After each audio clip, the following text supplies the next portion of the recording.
Você certamente já ouviu falar no Vale do Silício, lugar onde nasceram empresas como a Microsoft, Intel e o Yahoo. O Vale do Silício é um exemplo de um parque tecnológico, o mais bem-sucedido de todos, onde governos e as empresas privadas se unem em prol do desenvolvimento e da inovação de um país. A tecnologia está avançando a cada dia que passa numa velocidade incrível. Portanto, é natural que muitos países invistam pesadamente para que esse progresso continue. Só que o Brasil possui vários desses parques.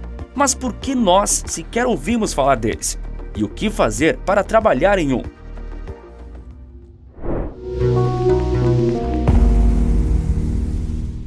O mundo evolui e nenhum país gosta de ficar atrás quando o assunto é produção de conhecimento. Para isso, servem os parques tecnológicos, que também podem ser chamados de polos. Os polos de tecnologia são espaços que facilitam a criação de soluções. São centros de produção de vanguarda que reúnem os elementos fundamentais para estruturar e gerar novas ideias, unindo em um só processo a universidade, indústria e o poder público. As universidades fornecem os cérebros, ou seja, profissionais qualificados, pesquisadores e alunos. A indústria traz o capital e o conhecimento comercial. E o governo, as isenções fiscais, os financiamentos, as parcerias público-privadas, os edifícios, etc. É sempre uma ação tripartite com os mais importantes segmentos da sociedade para criar um ambiente inovador e com um propósito final: fazer ciência para que o país se desenvolva com as próprias pernas, não apenas fornecendo commodities, mas também produtos e serviços de grande valor agregado, para que possamos crescer com autonomia. E esse ponto é muito importante. O Estado não deve estar em todos os setores da sociedade. E não é justo o governo usar o dinheiro dos impostos arrecadados de todos os brasileiros, inclusive dos mais pobres, para financiar peças de teatro, filmes ou aumento de salário de funcionários que já ganham mais do que o dobro do que ganha um profissional da iniciativa privada. Isso tudo em detrimento de usar esse dinheiro para investir na melhora das condições de vida de quem realmente não pode pagar por saúde e educação de qualidade, por segurança e pelo acesso à justiça. Tem que haver prioridades, claro, já que não existe dinheiro para tudo. Mas o setor científico deve ser beneficiado, inclusive quando o Estado só está presente em setores estratégicos, porque tecnologia não é apenas desenvolvimento, tecnologia também é competição. Veja bem, quando um país, uma empresa, uma universidade inventa, cria ou descobre alguma coisa, ela registra. Se uma empresa cria um produto que não existe, ela tira a patente daquele produto. Se uma universidade faz uma descoberta, ela tem a propriedade intelectual de tudo que for usado a partir daquele conhecimento. E ele só poderá ser acessado mediante autorização. Se um governo descobre uma solução para um problema mundial, ele está na frente de todos os outros países que ainda não descobriram. Aí ele pode e vai ganhar com isso. Ou seja, o mesmo conhecimento não é produzido inúmeras vezes por países diferentes. Depois que Santos Dumont criou um avião que decola e se sustenta no ar sozinho, ninguém mais fez a mesma invenção, apenas copiou. Depois que a Perry Spencer conseguiu esquentar um alimento sem danificá-lo usando micro-ondas magnéticas, não foi necessário ninguém fazer isso novamente. Tecnologia não é só criar um jeito mais fácil de fazer alguma coisa. Não é só dar acesso às pessoas a coisas que antes eram muito difíceis ou muito caras de se acessar. Tecnologia é estar na frente, é chegar primeiro. E os governos sabem disso. Eles gastam bilhões de dólares em uma forma de obter água potável através da água salgada, de fornecer uma conexão de internet mais segura, mais estável e mais rápida para os seus oficiais militares, para conseguir desenvolver vacinas para as doenças que mais afligem sua população. Deixar exclusivamente para a iniciativa privada bancar esse tipo de investimento pode ser uma decisão muito arriscada, porque o empresário pode não conseguir financiar 10, 20, 30 testes sem sucesso do desenvolvimento de uma medicação. Ele pode ficar sem recursos nesse processo e a pesquisa se perde. Os governos, com a capacidade de financiar as suas dívidas e de rolar os juros dessas dívidas, têm conseguido fazer isso sem o comprometimento de toda a pesquisa.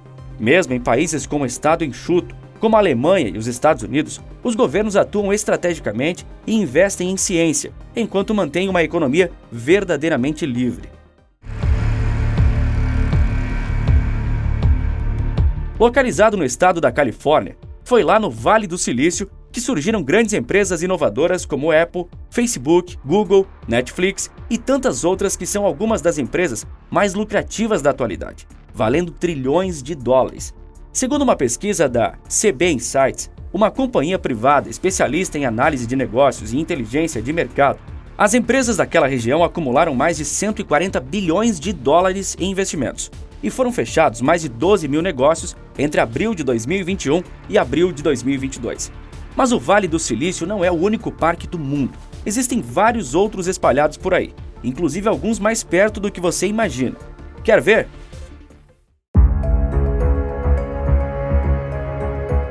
Pequim abriga o segundo maior polo de tecnologia do planeta, ainda segundo a CB Insight, que também afirma que a capital da China tem potencial para se tornar o maior parque do mundo. Ele recebeu investimentos de 72 bilhões de dólares em 2019 e realizou mais de 5 mil negócios no mesmo ano. Na terceira colocação, no ranking dos maiores parques, os Estados Unidos voltam à cena com a cidade de Nova York, que captou 39 bilhões de dólares. Além disso, o polo nova-iorquino teve 13 empresas que alcançaram o valuation de 1 bilhão no mesmo ano. Os Estados Unidos e a China são, respectivamente, as duas maiores economias do mundo, e a China disputa pelo primeiro lugar com os Estados Unidos também em relação aos parques. Xangai é o quarto maior polo de tecnologia do mundo. Assim, no tabuleiro mundial, os americanos têm o primeiro e o terceiro maiores polos, enquanto os chineses ficam com o segundo e o quarto maiores.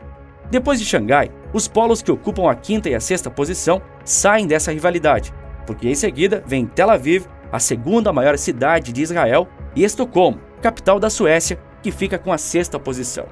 Uma empresa sueca que é um ótimo exemplo do que o polo produz é o Spotify, maior plataforma de streaming de música do mundo.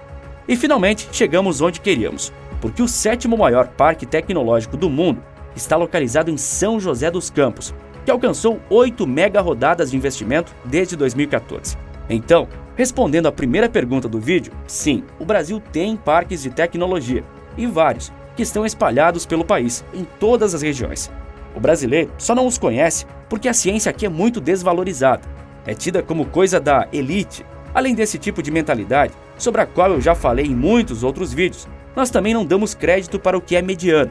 Enquanto toda a Europa cresce e se desenvolve com parques de pequeno e médio porte na produção de ciência, nós sequer reconhecemos os nossos, porque eles não são como o Vale do Silício.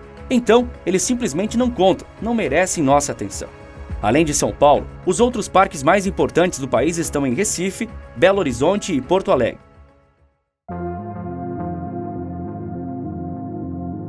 A história dos parques de tecnologia no Brasil começou há algumas décadas. Desde 1990, estamos investindo na formação desses espaços, para aumentar a competitividade da nossa indústria e serviços no mercado mundial. Em abril de 2021, estavam vinculadas aos mais de 80 parques em operação no Brasil, quase 2.000 empresas e organizações.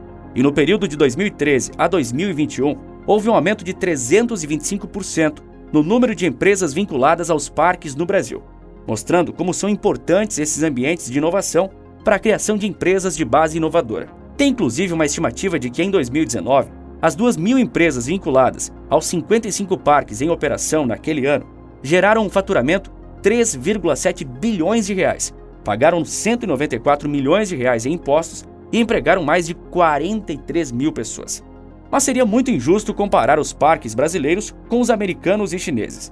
O Vale do Silício, por exemplo, onde nasceram o Google, a Apple e o Facebook, e emprega mais de 1,5 milhão de pessoas, foi criado durante a Segunda Guerra Mundial e recebeu uma quantidade absurda de investimentos, fruto do que os Estados Unidos recebiam pela venda de material bélico.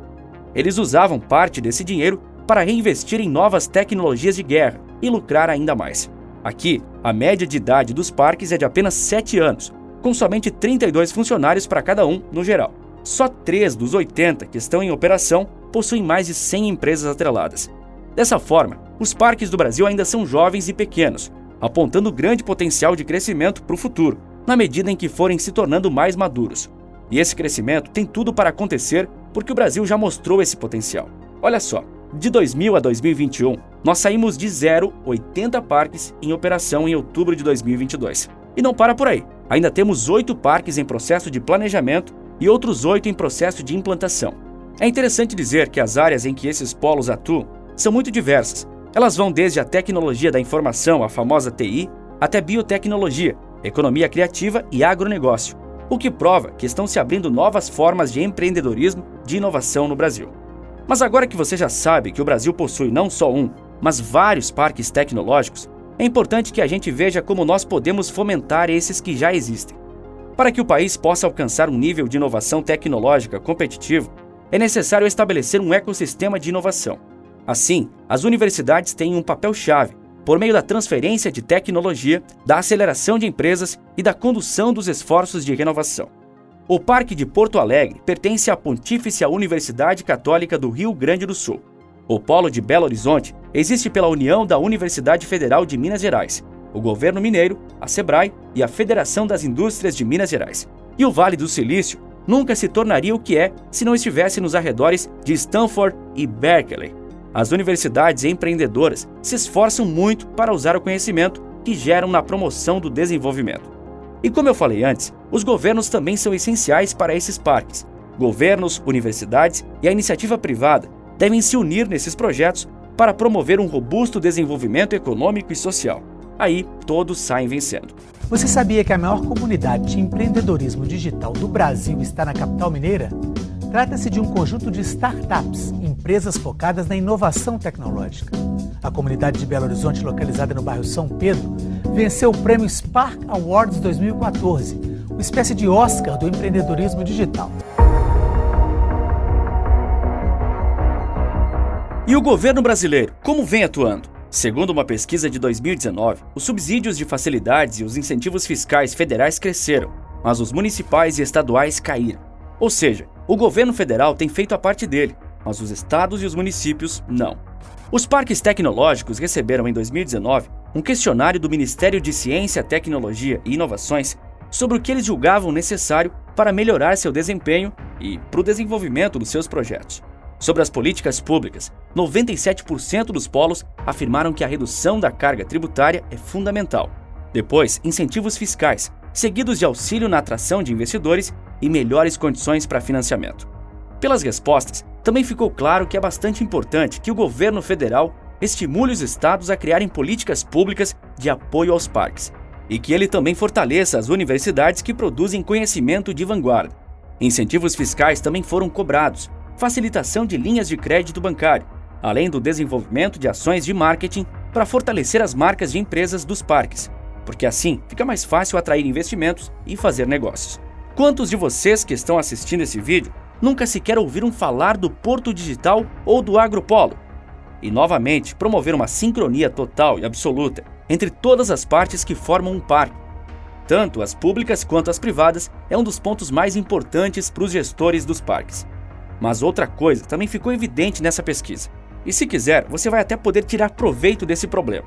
É que os administradores dos parques têm uma enorme dificuldade em encontrar mão de obra.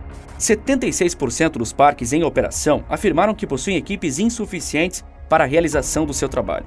Eles também alegaram uma dificuldade em reter os talentos, além da falta de capacitação de quem está disponível no mercado. Só 5% dos parques responderam que não tem nenhum tipo de problema com a equipe. É que o nível de qualificação médio de quem trabalha em um setor da tecnologia como esses é bem alto. 74% dos empregados deles têm curso superior, divididos assim: 45% têm só o terceiro grau completo, 8% também têm mestrado, 15% têm alguma especialização lato sensu, 5% têm doutorado e 1% pós-doutorado. As áreas em que eles mais contratam são administração, comunicação, finanças e desenvolvimento de projetos. Então, olha aí, se você tem formação ou interesse em algumas dessas áreas, pode ser que consiga uma vaga nesse setor e vá fazer parte de um desses times que são imprescindíveis para o futuro do nosso país. Você sabia que o Brasil tinha um potencial assim tão grande na produção de conhecimento e de inovação? Muitos brasileiros achariam uma piada de mau gosto se alguém lhes dissesse que o Brasil, na realidade, é uma potência na produção de conhecimento, produtos e serviços de inovação. Mas nós não temos o 7º maior parque tecnológico à toa, e com o potencial de, num futuro próximo, até superar os polos de Tel Aviv e Estocolmo. É um jogo que deve ser ganho no longo prazo, onde todos os setores da sociedade se unem em prol da geração de conhecimento e, mais do que isso, de inovação e de riqueza, e que já está dando muito certo. Agora, você quer descobrir como eu fiz para produzir esse vídeo que acabamos de assistir e como criei um negócio altamente lucrativo a partir disso? Eu deixei uma aula rápida e gratuita no primeiro link da descrição, ensinando como qualquer pessoa pode fazer o mesmo. Sim, gratuita. Assiste lá. Uma empresa brasileira que é uma das maiores empresas do mundo, respeitada mundo afora. Eu estou falando da Embraer. Quer saber como ela se tornou uma das maiores companhias do mundo e como ela ainda vai crescer muito mais no futuro, dando orgulho para o Brasil? Então clique no vídeo aparecendo agora na sua tela que eu te conto tudo. Por esse vídeo é isso. Um forte abraço e bons negócios!